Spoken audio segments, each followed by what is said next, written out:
बिस्मिल्लाहिर्रहमानिर्रहीम। Hello and अस्सलाम वालेकुम। मैं हूं हिना जबीन, तो वेलकम करती हूं आपको अपने चैनल पर और साथ में आपका शुक्रिया अदा करती हूं क्योंकि आपने अपना कीमती वक्त निकाला मेरे वीडियो को देखने के लिए। अमेरिका, हेलीकॉप्टर रेडियो टावर से टकराकर तबाह, बच्चे समेत 4 अफराद हलाक। अमेरिकी रियासत ह्यूस्टन में हेलीकॉप्टर रेडियो टावर से टकराकर तबाह हो गया, जिसके नतीजे में बच्चे समेत 4 अफराद झुलसकर हलाक हो गए। अमेरिकी मीडिया रिपोर्ट्स के मुताबिक ह्यूस्टन के शहर टेक्सास में इतवार के रोज शाम के वक्त एक हेलीकॉप्टर रेडियो टावर से टकराया, जिसके नतीजे में हेलीकॉप्टर में सवार बच्चे समेत तमाम 4 अफराद झुलसकर दम तोड़ गए।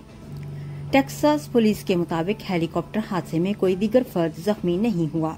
मकामी हुकाम के मुताबिक हादसे का शिकार होने वाली हेलीकॉप्टर निजी था और टकराव इस कदर शदीद था कि रेडियो टावर गिरने के बाद पार्क में मौजूद घास में भी शदीद नौयत की आग भड़क उठी। पुलिस की जानिब से मजीद तहकीकात की जा रही हैं।